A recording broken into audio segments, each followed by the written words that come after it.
disepakati pada tahun 1954. Nah, itu ada di belakang itu. Nah, itu dikasih saja. Nah, itulah Nusantara ya.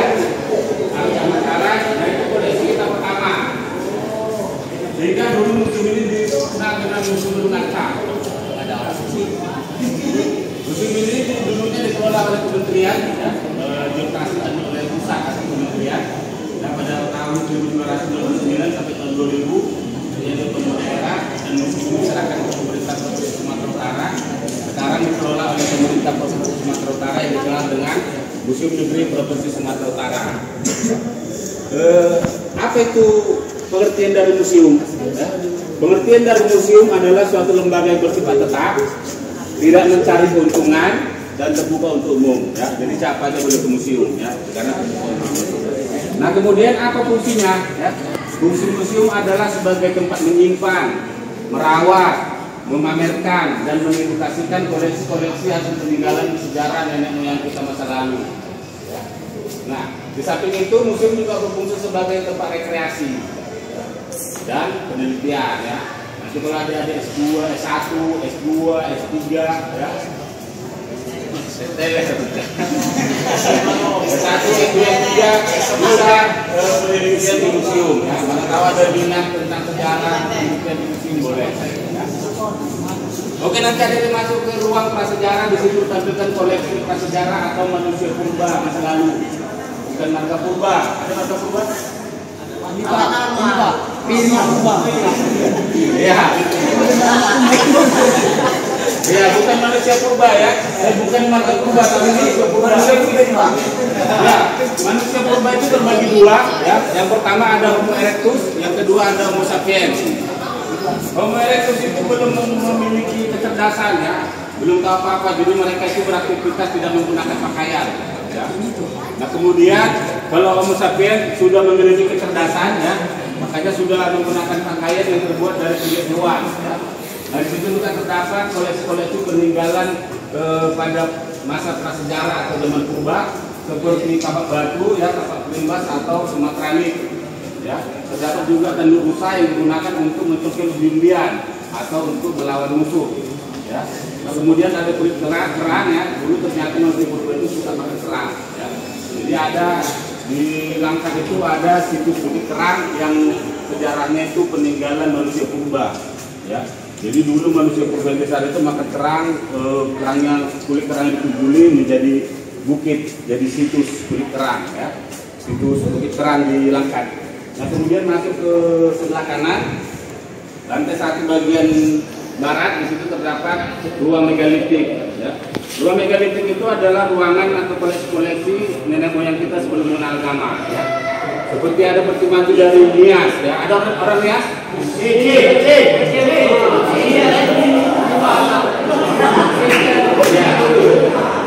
Peti mati Nias ini agak berbeda dengan yang lainnya. Ya.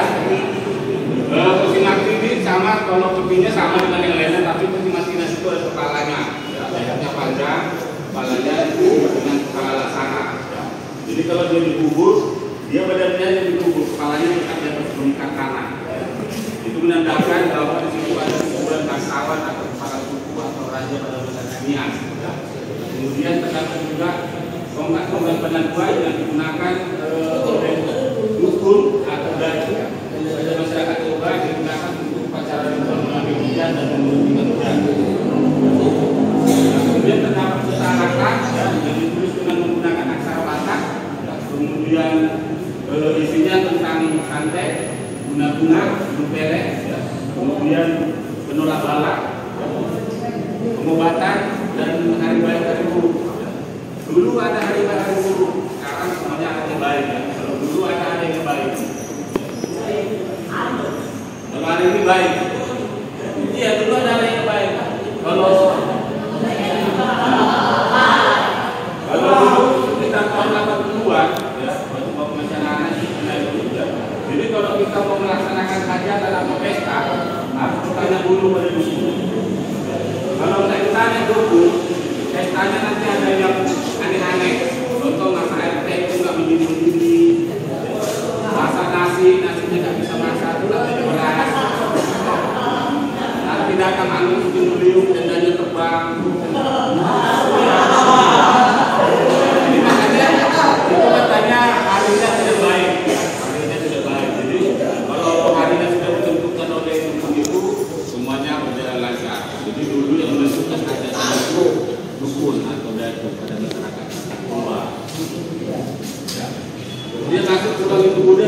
menampilkan koleksi-koleksi Hindu Buddha, ya, peninggalan Hindu Buddha seperti patung Amitabha, Prasna Paramita, Dewi Lakshmi dan sebagainya. Nah, ini kita temukan dari situs percandingan yang di Padang Lawas. Tahu Padang Lawas mana? Padang Lawas itu di Sudut. Tahu Sudut? Nah, kita temukan juga dari situs kota Cina. Tahu mana? Situs kota Cina tahu? Ya, di Marelan Belawan. Ya betul, di Marelan Belawan. Situs kota Cina di Marelan Belawan. Nah, kemudian masuk ke ruang Islam, di situ ditampilkan koleksi-koleksi masuknya Islam ke Sumatera Utara. Ya. Bahwa masuknya Islam ke Sumatera Utara itu dari jalur perdagangan yang lebih bagus. Tahu baru? Ya, abad tengah ya. Ada sekitar abad ke-11 sampai 12. Dari situ juga terdapat koleksi-koleksi naskah kuno seperti naskah tasawuf, naskah fikih, naskah tajwid muluk, Al-Quran dan sebagainya. Terdapat juga lisan-lisan kuno, ya. Nah, saya bisa belajar tentang sejarah Islam. Nah, kemudian masuk ke ruang kolonial, di situ ditampilkan koleksi-koleksi kolonial atau sejarah perkebunan yang ada di Sumatera Utara. Ya. Nah, dari menurut sejarahnya bahwa Belanda datang ke Sumatera Utara itu tidak hanya menjajah secara fisik atau perang-perangan, tetapi bekerjasama dengan Sultan Dewi membuka lahan perkebunan yang ditanam tembakau, yang dikenal dulu dengan tembakau Dewi. Nah, Belanda membuka perkebunan tembakau, mengambil pekerja atau buruh dari masyarakat setempat, gak ada yang mau. Ya, seperti Karu, Boba, Melayu, gak ada yang mau. Jadi Belanda mendatangkan membuat inisiatif mendatangkan pekerja Cina dari tengah Malaysia. Ada orang Cina?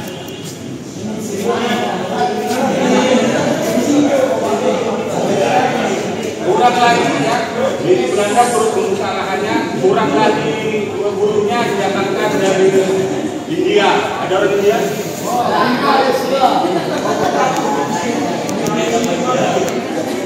Kurang lagi didatangkan dari Jawa. Oh ini Bapak.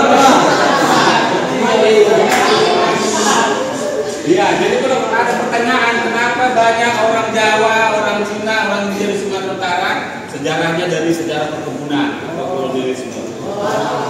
Kalau Belanda nggak buka perkebunan di Sumatera Utara, mungkin orang Jawa nggak sebanyak ini, orang Cina nggak sebanyak ini, juga India. Nah itu sejarahnya ya, sejarahnya.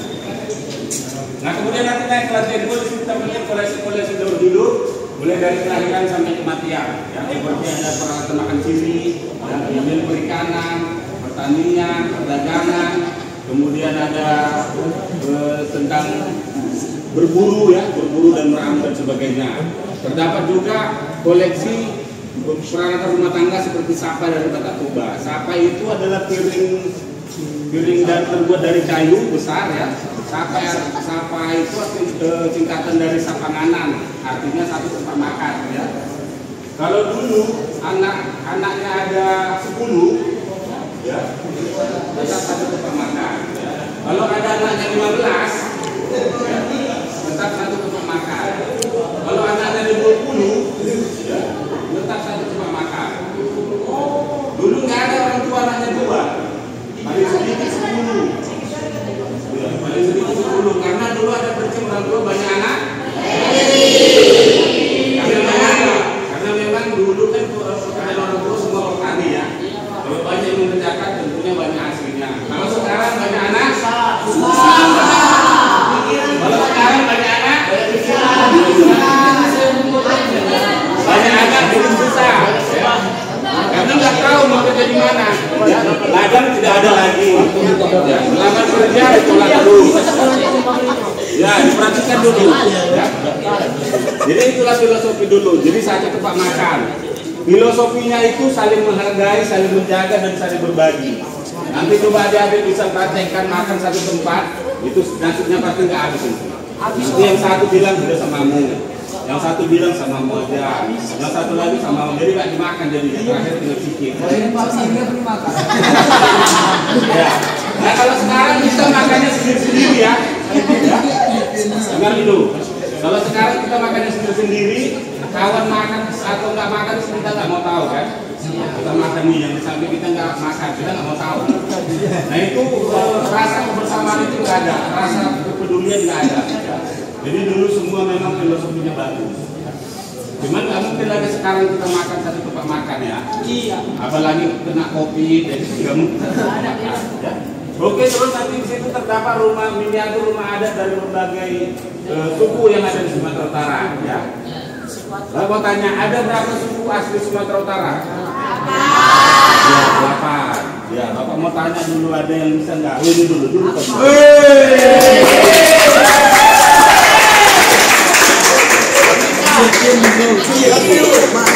Jawaban semua. Kenal. Belum. Ada cloning gitu. Perkenalkan diri.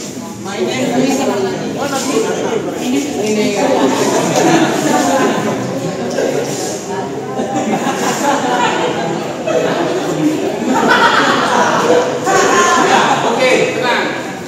Sebutkan 8 etnis asli Sumatera Utara. Buat lah. Melayu. Ya, ada Jawa kan bukan. Jawa kan bukan Belanda yang bawa. Batak, Melayu.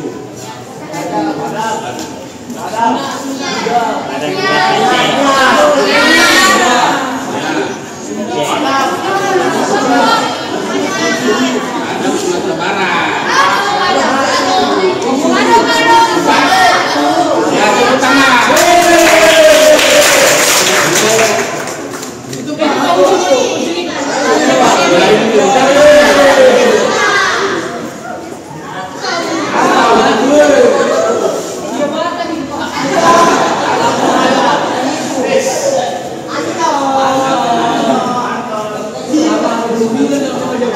Kenal semua. Udah kenal kan?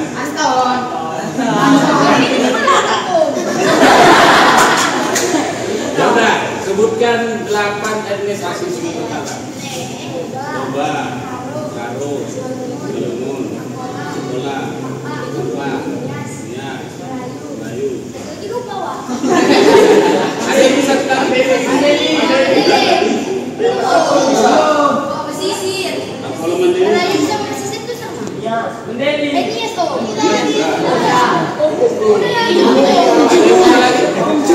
Ya, tepuk tangan. Asli Sumatera Utara ada 8, 5 Batak, Toba, Karo, Simalungun, Angkola Mandailing, Pak Dairi, Nias, Melayu, pesisir. Ya. Pesisir Bulga. Bukan pesisir Pantai Cermin ya. Bukan pesisir lama pesisir. Pantai Cermin kan pesisir. Jadi ada 8 ya. Oke, terus masuk ke ruang lantai 2 bagian timur. Timur ya. Nah, di situ terdapat berbagai tenun yang ada di Sumatera Utara. Tenun yang ada di Sumatera Utara itu namanya beda-beda sesuai dengan etnis atau suku masing-masing. Nah, Bapak mau tanya dulu. Ada orang Batak Toba?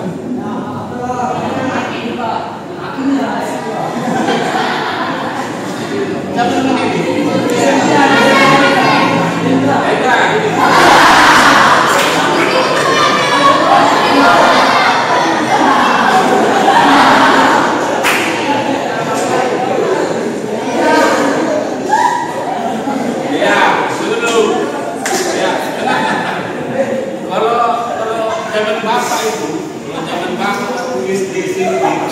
Kalau disebut nama bapaknya itu sederhana bapaknya. Iya. Kalau tahun 80 dan 90-an nggak boleh disebut nama bapaknya. Ya. Nanti marah-marah bapaknya. Kalau sekarang kayaknya udah bebas ya. Tapi nggak boleh ya, nggak sopan ya. Oke, sebutkan 8 etnis. Salah. Dari mana tuh bang? Oh, Tampu Bolon ya, Tampu Bolon. Oke. Terdapat berbagai tenun yang ada di Sumatera Utara ya. Tenun yang berasal Toba dulu. Tenun berasal dari Batak Toba disebut dengan Allah, siap tepuk tangan.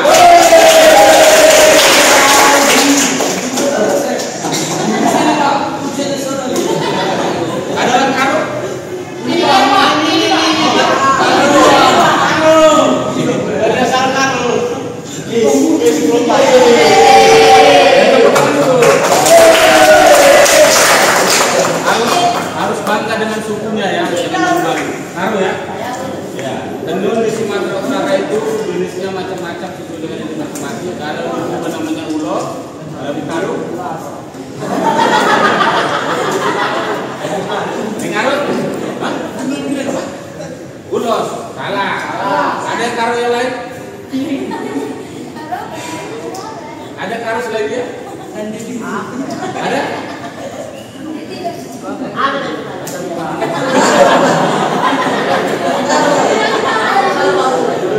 Gak ada lagi yang taruh. Coba lihat. Gak ada? Mana?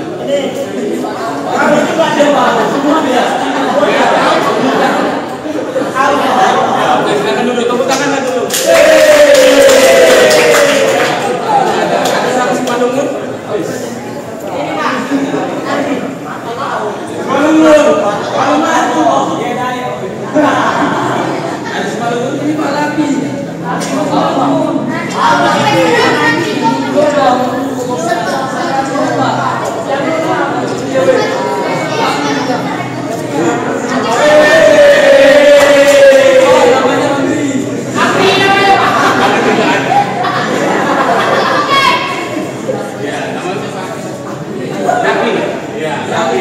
Raffi Ahmad.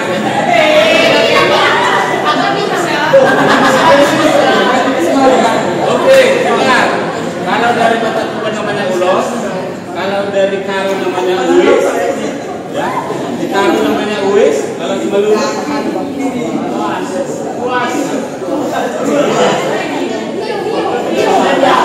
Iyo, ya, tepuk tangan.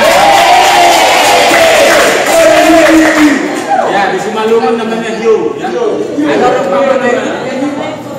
Papa Dairi.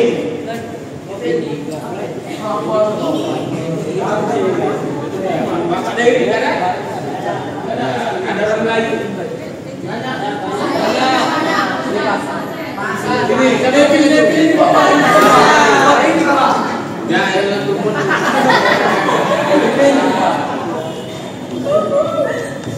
Masuk dia.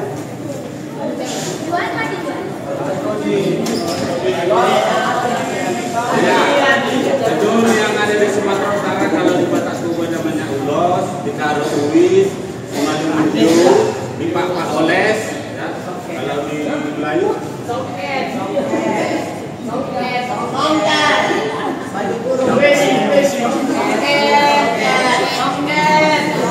Ya, Songket.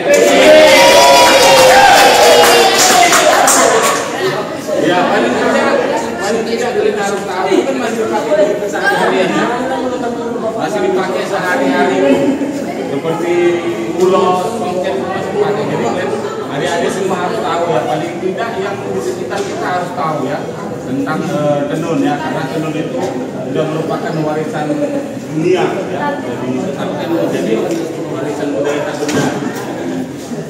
Ya, kemudian terus terdapat koleksi alat musik ya dari berbagai edisi. Kemudian terdapat juga koleksi kesenian seperti sekali-kali. Tahu sekali-kali ya? Terdapat juga permainan tradisional seperti congklak, ketapel, batu lili, takraw dan sebagainya. Nah, turun bawah ini ditampilkan koleksi pers ya, koran-koran masa lalu ya. Bahwa koran pertama yang terbit di Kota Medan itu namanya Dili Koran ya, ditulis dengan menggunakan bahasa Belanda, diterbitkan oleh seorang yang berkebangsaan Belanda pada tahun 1805 ya. Atau dapat juga senjata pejuang melawan penjajah seperti bambu runcing, tombak, pisau, parang dan sebagainya ya. Nah, di situ juga terdapat pahlawan nasional yang ada di Sumatera Utara ya. Nah, aku mau tanya dulu, di mana ini ya? Yang cewek dulu. Ini siapa yang celurit? Oh, ini.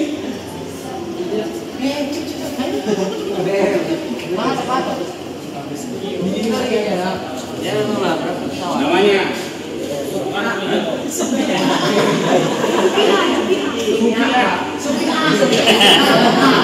dia namanya Supiah. Ya, sebutkan salah satu nama pahlawan nasional dari Sumatera Utara. Singa Bangaraja.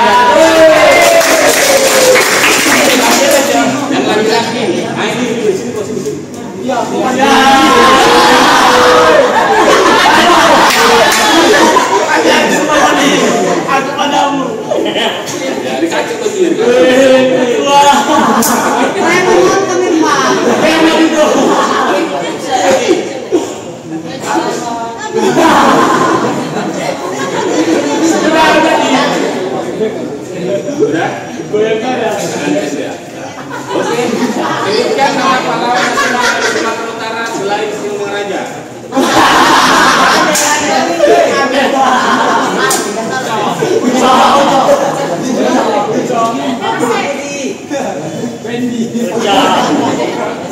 Pahlawan nasional.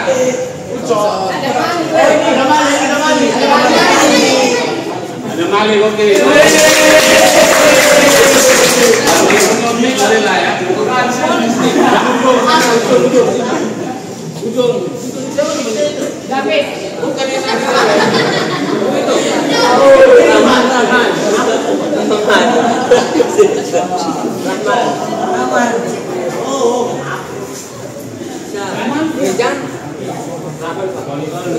Mendingan kamera ya. iPhone bukan. Nama pahlawan nasional. Xiaomi apa Redmi? Redmi apa bang itu? Redmi. Sama lah kita. Redmi kan udah.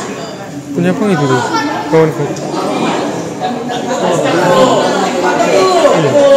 Jernih kali bang kamera belakang. Kamera depan gurih. Iya bang betul. Redmi begitu. Xiaomi Redmi gitu.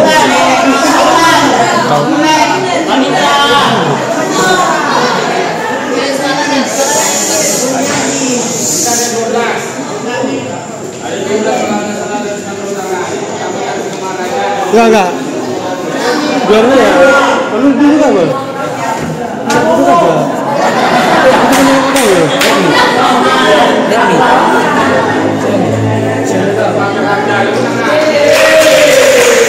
Dua lagi ya.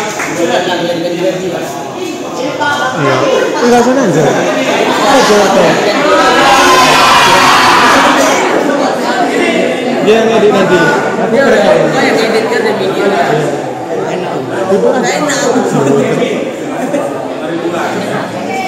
Jadi kayak mana lah kayak enak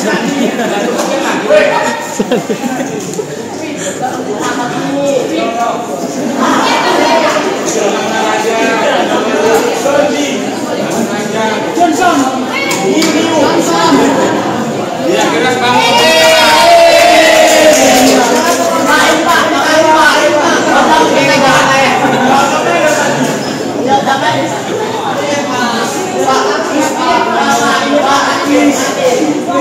Yang terakhir.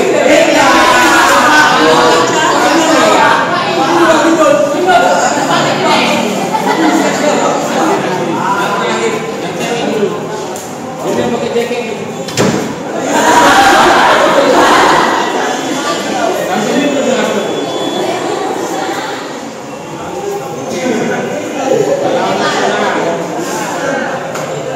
Iya, Ferdinand Lubatobi, tepuk tangan. Ya. Nah, oke, itu yang mungkin pahlawan nasional dari Sumatera Utara ya, Silmaraja, ada Malik, Polres Bangor, Ferdinand Lubatobi, Miri Panjaitan, anak Kuyon ya. Kemudian Agil Hamda, Muhammad Hasan dan sebagainya, ada 12 saja. Nah, kemudian sampai nanti lagi ya, itu ada foto-foto gubernur mulai pertama sekarang. Mungkin cukup sekian yang mau saya sampaikan ya. Sebelum berbentuk kurang pemerah ada pertanyaan? Pas? Ayo kita bertanya. Nama Bapak Basir. Basir disingkat jadi Biliar Tersitungkir. Singkat namanya Pak. Ya, singkat. Jadi Basir. Oke, Bapak mau tanya dulu ya. Ada 2 pertanyaan di kapan-kapan. Oke, kamu.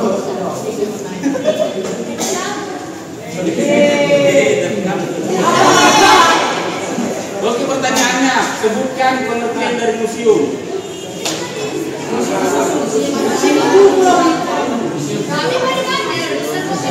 Pengertian museum. Ya, sini kasih di sini. Udah sini.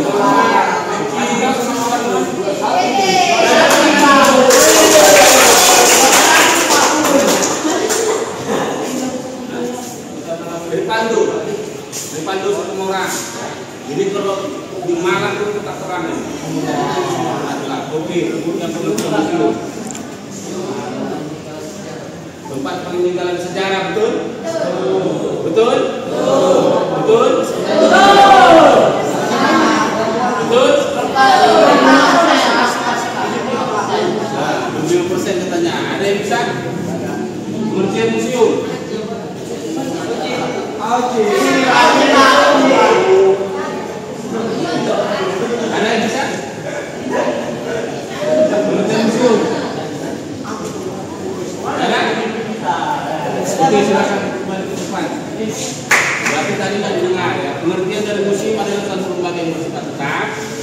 tidak mencari keuntungan dan terbuka untuk umum.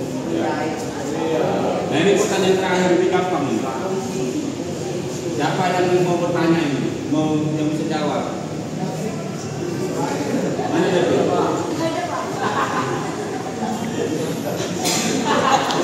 Yang cewek. Langsung tunduk semua ya. Hah?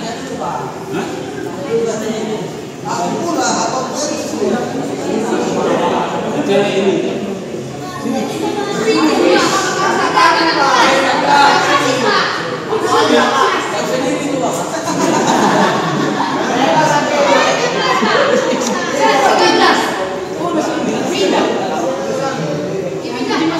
Tidak. Pertanyaannya gampang.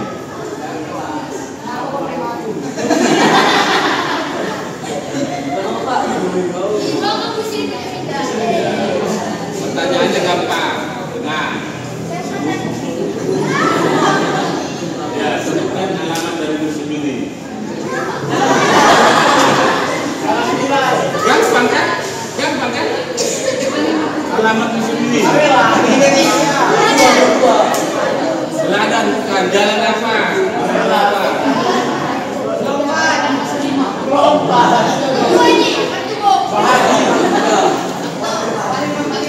Nggak tahu. Ya tepuk tangan. Jalan lagi.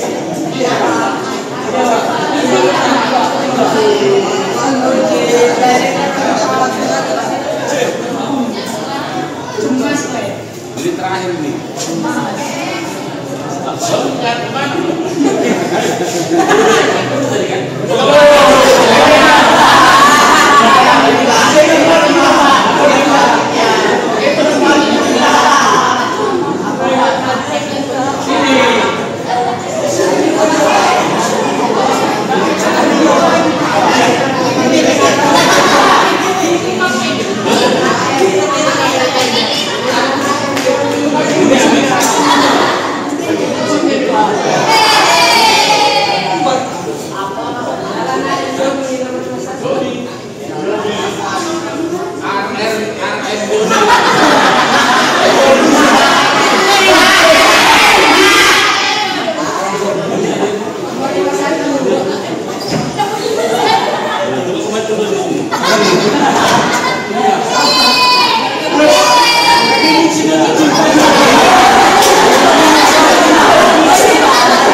Kumbang. Ya.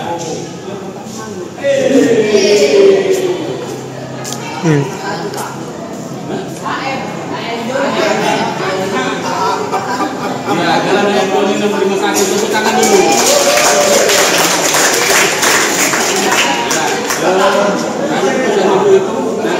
Saya mau kasih hadiah.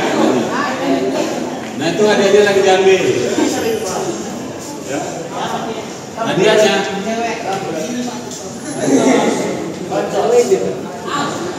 Ya, siapa yang mau bertanya atau yang mau jawab pertanyaan sama-sama? Ada hadiahnya ini.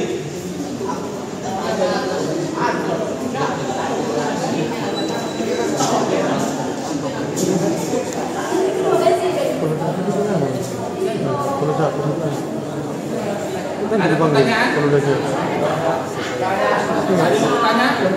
Itu bang, kalau mau TV kita kan di sana. Bang nanti kalau mau TV gerak. Ya ini tadi udah laki-laki, yang perempuan dulu.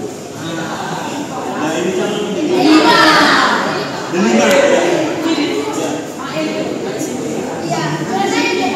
Ya ada delima, D3, D1. Pertanyaannya gampang ini. Kapan museum ini diresmikan?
yang tidur sini.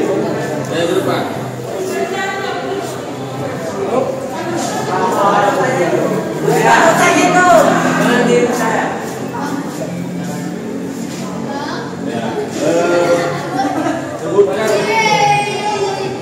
Sebutkan 3 fungsi museum.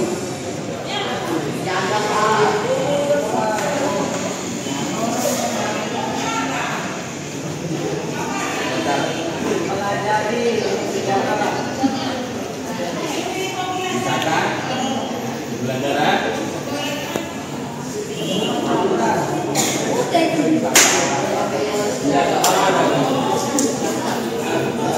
tempat peninggalan sejarah. Mas? Mas?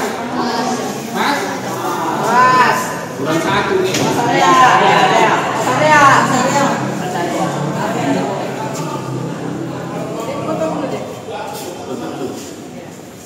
Ini tahu. Kau kan dapat ya kan?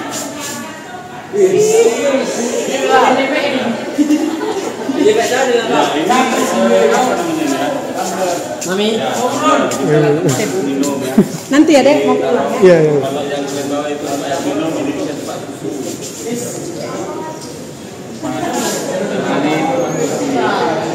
Apa tadi? Pembelajaran, pendidikan sejarah, wisata. Pas? Ya, oke lah.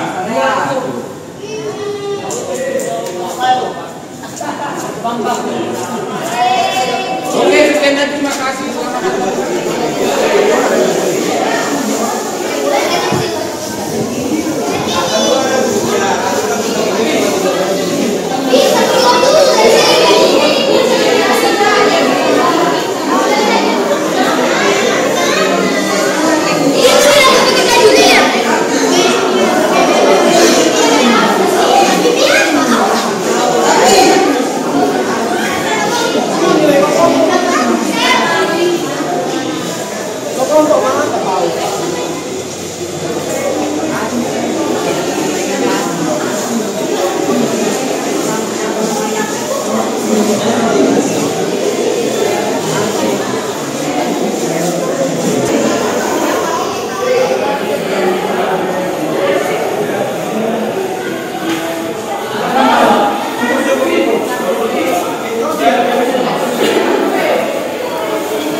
is a preview file. For example use only.